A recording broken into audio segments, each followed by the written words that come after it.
This is KGW News at Sunrise. A first in American history. Donald Trump, now the first former U.S. president convicted of felony crimes. We'll have details on the court's decision and his charges coming up in this morning's top story. Also along the Oregon coast, officials have expanded their warning about toxic shellfish. So we're going to let you know where you need to avoid in terms of harvesting mussels and harvesting razor clams. Plus,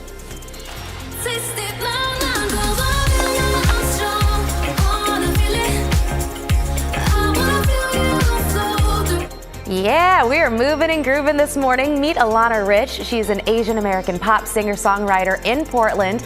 Coming up on Sunrise, what inspires her and how she hopes to inspire others.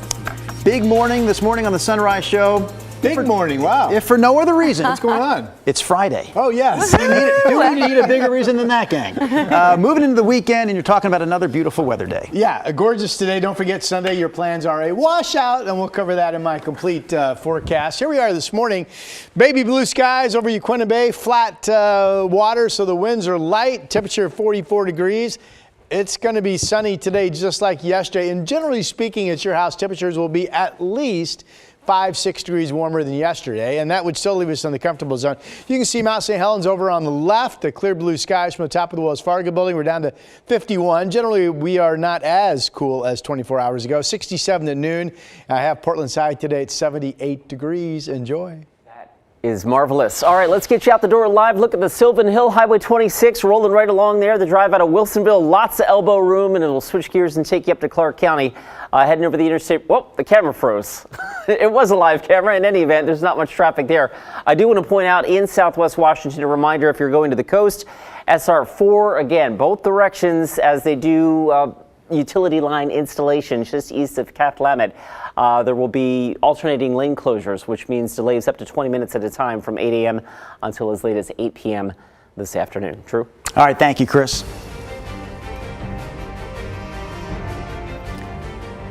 For the first time in American history, a former president has been convicted of a crime. Yesterday, a Manhattan jury found former President Donald Trump guilty on all 34 criminal counts in his hush money trial. Devin Haskins now has the story. More on this historic first and what lies ahead now. Good morning, Devin. Yeah, good morning. After 5 weeks of testimony, the jury deliberated for only 9.5 hours before finding former President Trump guilty on those 34 counts. In the beginning, Trump had pleaded not guilty to the 34 counts of falsifying business records. It's a case surrounding a hush money payment his former lawyer made to hide an alleged affair with an adult film star before the 2016 presidential election. Trump looked down as the jury foreperson read the word guilty to each count, and as he walked from the courtroom, Trump lashed out at the decision. This was a rigged, disgraceful trial.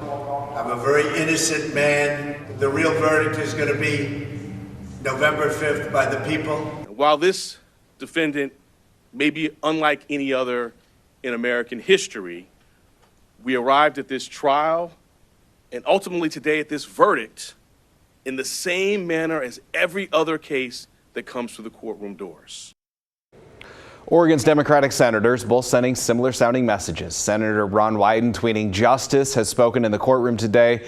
Senator Jeff Merkley said for the first time in his life, Trump has been held accountable for his misdeeds.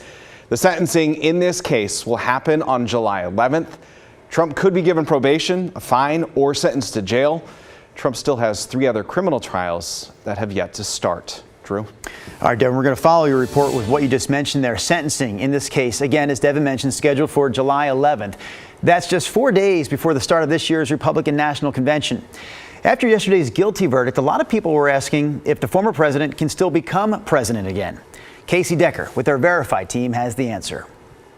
Can you be elected president if you've been charged with or convicted of a crime? Our sources are the Constitution and the U.S. Supreme Court. Article 2 of the Constitution lays out 3 eligibility requirements for becoming president. You have to be a natural-born American citizen, be at least 35 years old, and have been a U.S. resident for at least 14 years. That's it. No other requirements. And the Supreme Court has further ruled that neither Congress nor state legislatures can add new requirements on top of what the Constitution already says. The only way to change the requirements would be a constitutional amendment. So we can verify, yes, you can be elected president if you've been charged with or convicted of a crime. Even someone who's found guilty and sent to prison could still, legally speaking, if elected, run the country from a cell. With your Verify, I'm Casey Decker. A Multnomah County jury has found a serial sex offender guilty on 31 counts of invasion of personal privacy for recording women in public bathrooms across the Portland metro area.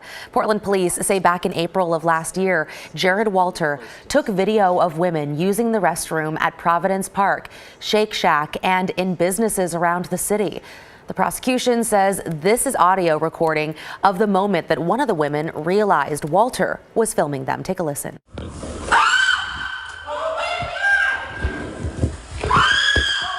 They were in a private area where they thought they were alone, where they could use the bathroom, where they could do whatever they pleased. He took advantage of that. Back in 2020, Walter did the same thing, taking pictures of a woman in a bathroom stall at the Lloyd Center. Earlier that same year, he's accused of inappropriately touching a woman outside Legacy Emmanuel Hospital.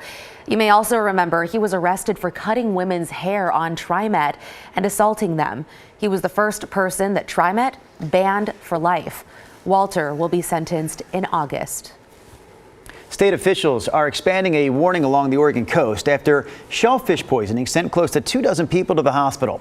So mussel harvesting is now closed along the entire coast. Razor clam harvesting is also closed from the Yahats River south to the California border, and bay clam harvesting is closed from the Washington border south to Cascade Head. This is all because of levels of biotoxins. So those people who are hospitalized suffered symptoms of paralytic shellfish poisoning. Those can include numbness of the mouth and lips, nausea, vomiting, and in severe cases, shortness of breath or irregular heartbeat. Commercially produced mussels and clams, by the way, are not impacted. Health officials are urging people to get vaccinated for whooping cough as cases go up in Oregon. Oregon health officials say they have seen 178 cases so far this year, including 41 cases in Multnomah County. That's compared to just 20 statewide this time last year. So there is a vaccine for whooping cough, but it can be deadly for infants. Officials say the spike they're seeing now is cyclical. Back in 2018 and 2019, they saw a similar increase in cases. All right, before we get to Mr. Rodney Hill and his weekend forecast, big weekend. This weekend out at PIR, we're talking about NASCAR's only official stop in the Pacific Northwest. So we've got racing today, but the big race is tomorrow. That's the NASCAR Xfinity Series race. Again, tomorrow out there at PIR. And keep note of this, kids 12 and under are free. Get in for free when accompanied by a ticketed adult. You can find out more information, including that ticket info, at raceportland.com. Yeah, some of those races really exciting to watch. Like, it's so loud. No, yeah, it's a spectacle, no doubt. Which is why we won't see any of it this morning, because it is too loud. They will not they don't even let those cars start before 7 o'clock in the morning. Wow. Yeah, that makes sense. Tomorrow's weather out there is good. It should be mainly dry and a little bit of cloud cover, so you're not going to be baking in the sun or anything. I put this graphic on my KGW Ride Hill Facebook page yesterday. A lot of you saw it. A lot of you loved it. All right, here's what's going on. Strong jet stream, especially for this time of the year. Bam! Kind of ramming right into it starting Sunday into Monday. That'll give us the 2-day soak. And unusually high rain rates and amounts expected for this time of the year. I said this yesterday. Typically, all of June only gets a little bit more than 1.5 inches for the entire 30-day period. And I think we're at least going to go over 1 inch just in that 2-day event. So a big soak, yes, still on track, and that will impact your Sunday, and that it will be raining pretty much all day long. All right, here's the first wave of clouds offshore. That's the little push of cooler weather with cloudiness that we get tomorrow. It won't have much, if any, moisture with it, but the chance of some light stuff around. Right now, we're basically clear, and today will be a beautiful day, much like yesterday, a little bit warmer, but still comfortable. Here's Futurecast at 5 this afternoon. Now, this evening and then overnight, the clouds will start to roll in. And here's tomorrow morning. Mainly dry. Now, at any point, you're going to see little green specks like that one on the Futurecast for tomorrow. That just reminds you that with kind of mostly cloudy to partly sunny skies, there could be some spritzy showers, including perhaps tomorrow evening, so we'll keep an eye on that. But overall, we expect it to be a dry day. And then here comes the big washout. Here's Sunday morning, raining right from the get-go at the coast. Mid-morning, 9 o'clock, starting to move into the I-5 corridor. And then once it starts raining, it won't stop. This is 10 o'clock. Heaviest rain rates will be Sunday overnight into Monday morning when the actual surface front comes sweeping through. Now, our Futurecast models do pick up measurable light rainfall along the coast tomorrow, but not really inland. And then here are the rain amounts Sunday, Monday, actually into Tuesday. Over an inch in Portland, I really like that. And then we've got over an inch and a half in spots of the coast. And we've got decent soaking rain amounts across all areas, which you don't see that often this time of the year. There's that beautiful Wells Fargo shot, just like yesterday, starting off with blue skies. 51 is the temperature outside right now in Portland. It's cool up in Kelso, 42. Generally, we're a little bit warmer than we were 24 hours ago. Salem, 49, Eugene, 45.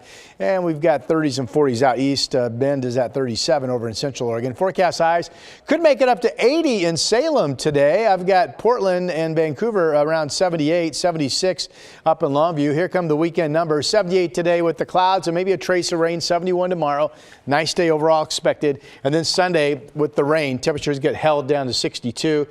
Morning steady rain breaking into showers on Monday. Another system brings us some rain on Tuesday. And then we're dry on Wednesday and Thursday. Thursday we're bouncing back up to 85, and that is your forecast. Yes.